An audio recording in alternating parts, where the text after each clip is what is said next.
আল্লাহ পাক আপনাকে ভালোবাসেন বলেই লক্ষ লক্ষ কোটি কোটি মানুষ এখন জেনা করছে। আজকের দিনে আপনি ওয়াজ মাহফিলে বসে আছেন। আল্লাহ পাক আপনাকে ভালোবাসেন বলেই আপনি আল্লাহকে সেজদা দেওয়ার তৌফিক পেয়েছেন। আপনি লা ইলাহা ইল্লাল্লাহ কালিমা শিখেছেন। আপনি এই যে কোরআন পড়তে শিখেছেন, কোরআন পড়ছেন, হাদিস পড়ছেন, নবীর দ্বীনের প্রতি মহব্বত আছে। আল্লাহ আপনাকে ভালোবাসেন বলেই হচ্ছে। কখন বুঝবেন আল্লাহ আপনাকে ভালোবাসে? যখন আল্লাহ পাকের অনুমোদিত কাজগুলো আপনার ভালো লাগবে। নামাজ পড়তে ভালো লাগছে, রোজা রাখতে ভালো লাগছে, কোরআন তেলাওয়াত করতে ভালো লাগছে, আল্লাহর জিকির করতে ভালো লাগছে, আলেম ওলামার সাথে থাকতে ভালো লাগছে। ঠিক আছে, আল্লাহর হালাল কাজগুলো যখন ভালো লাগবে বেশি বেশি, বুঝবেন আল্লাহ আপনাকে নির্ঘাত মহব্বত করেন। আর যখন আল্লাহ পাকের নিষেধগুলো, হারাম, মদ আমার ভালো লাগে না, জেনা ভালো লাগে না, আমার খারাপ জিনিস দেখতে ভালো লাগে না, খারাপ শুনতে ভালো লাগে না, বুঝবেন আল্লাহ আপনাকে ভালোবাসেন। আর যখন দেখবেন খারাপের পিছনে আপনার ঝোঁক বেশি, দুর্নীতি করতে ভালো লাগে, সুদ খাইতে ভালো লাগে, ঘুষ খাইতে ভালো লাগে, কাউকে ঠকাইলে মনে হয় আমি স্মার্ট হয়ে গেলাম, হ্যাঁ, মানুষের টাকা আত্মসাৎ করতে ভালো লাগে, নামাজ না পড়ে ঘুম দিতে ভালো লাগে, ঠিক আছে, রমজান মাসে বিড়ি টানতে ভালো লাগে, ঠিক আছে, মেয়ের সাথে এই যে টাঙ্কি মারতে ভালো লাগে, তখন বুঝবেন যে আল্লাহ আপনাকে এখনো ভালোবাসেন বা আপনি আল্লাহর ভালোবাসা পাওয়ার যোগ্যতা হারিয়ে ফেলেছেন। আল্লাহ পাক আমাদেরকে বোঝার তৌফিক দান করুন। এখন আসি, আল্লাহ পাক এবং তার রাসূল আমাদেরকে এমন কি কি কাজ বলেছেন যেই কাজগুলো করলে আমরা সরাসরি আল্লাহর ভালোবাসা পাবো ইনশাআল্লাহ। জানার দরকার আছে কি নাই? আমি অল্প কয়েকটা কাজ বলে শেষ করছি। এক নাম্বার, আল্লাহ এবং তার রাসূল আমাদেরকে জানিয়েছেন আমরা যদি তাওহীদের উপর থাকতে পারি, একত্ববাদ, লা ইলাহা ইল্লাল্লাহ, আল্লাহর ভালোবাসা পাবো ইনশাআল্লাহ।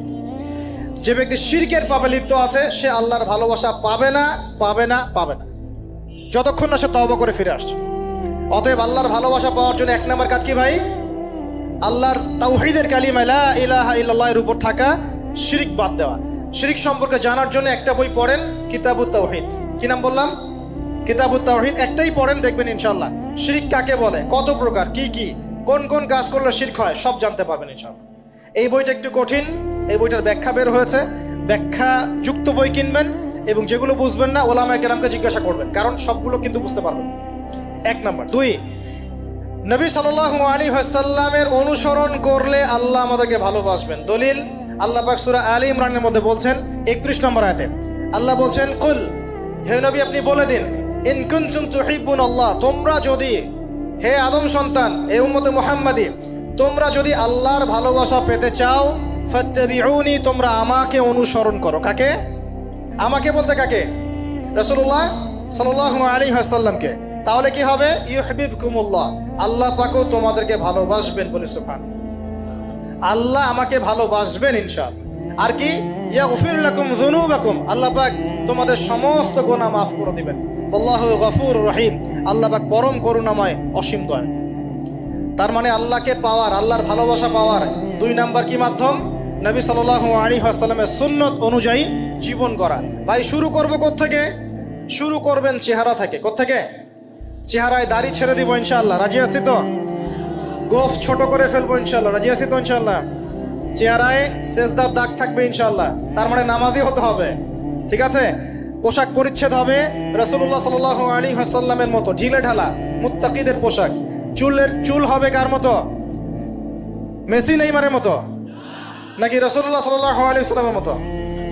এখনকার ছেলে পেলে মা আমি করব, আমার নবী এইভাবে ওযু করতেন, এইভাবে করব, আমার নবী এইভাবে ইস্তেনজা করতেন, পেশাব পায়খানা করতেন, ওইভাবে করব। এই যে এখনকার ইংলিশ টয়লেট, এই ইংলিশ টয়লেটে বসে নবীর মতো ইস্তেনজা করা যায় না। যাবে? ওলামায়ে কেরামকে জিজ্ঞাসা করেন, নবী সাল্লাল্লাহু আলাইহি ওয়াসাল্লাম বাম পায়ে ভর দিয়ে ইস্তেনজা করতেন। কোন পায়ে? এখন বসেন ইংলিশের উপরে, বাম পায়ে কেমনে বসবেন? সম্ভব? ওই যে আমি বলি, এটা মজা করে বলি, কষ্ট থেকেও বলি, একদম বৈশ্বিক পলিটিক্যাল সিস্টেম থেকে শুরু করে বাথরুমের টয়লেট পর্যন্ত সবকিছুই চলছে পশ্চিমা আদর্শ। এখন সবকিছু, এভরিথিং, একদম বাথরুমের কমোড পর্যন্ত। এখন তো কমোডও উঠাই দিয়েছে, এখন সামনে একটা বালতি রেখে দেয় গামলার মতো, এখানেই পেশাব করতে হয়। দেখেন নাই মনে হয় আপনারা? দেখবেন অচিরেই, এগুলো আসতেছে সামনে, দাঁড়ায় বসার কোনো সুযোগ নাই। আর সবগুলো মাপ সমান। আর কারো হাইট যদি 6 ফুট, কারো 5 ফুট হয়, তখন কি হবে? অ্যাডজাস্ট করতে হবে ধরে তখন, নাকি? যুবকরা বুঝতে পারছে, তখন কাউকে লম্বা হতে হবে, কাউকে খাটো হতে হবে, মাপ তো সমান। আর সবার মাপ যদি সমান না হয় এখন কি হবে? হ্যাঁ, আল্লাহ পাক বোঝার তৌফিক দান।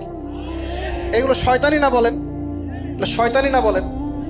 বসে ইস্তেঞ্জা করতে হয় না, বসে ইস্তেঞ্জা না, এই যে পেশাবের ছিটা ফোটার কারণে কবরে আযাব হয় না। আপনারা হাদিসে জানেন না, নবীজি একটা কবরের পাশ দিয়ে যাচ্ছেন, তিনি থেমে গেলেন, থেমে গিয়ে বলছেন এই কবর দুটোতে আযাব হচ্ছে। কি হচ্ছে? কবরের আযাব। তিনি জানলেন কেমন করে? আল্লাহ পাক তাকে জানিয়েছেন, আল্লাহ পাক তাকে খবর দিয়েছেন এই কবর দুটো কি হচ্ছে? আযাব। নবীজি বলছেন এই কবর দুটোতে বড় কোনো পাপের কারণে আযাব হচ্ছে না।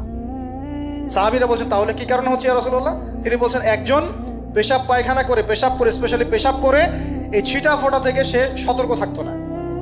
পেশাব করে ওই যে বলেন আমাদের ছেলেরা, প্যান্ট খারাপ ভাই, নামাজে যেতে পারবো না, নামাজে ডাকলে বলে ভাই প্যান্ট নষ্ট।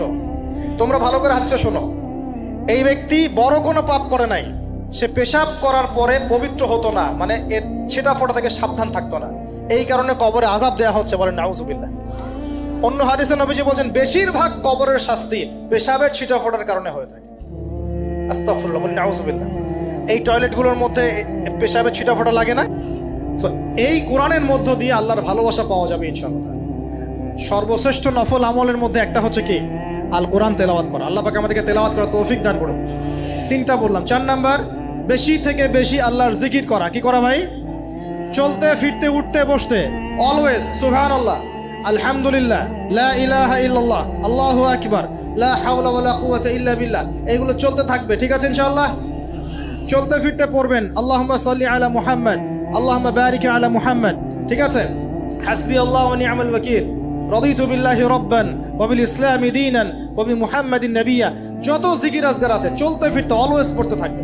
লা ইলাহা ইল্লাল্লাহ ওয়াহদাহু লা শারীকা লা, লাহুল মুলক ওয়া লাহুল হামদ ওয়া হুয়া আলা কুল্লি শাইইন কাদির।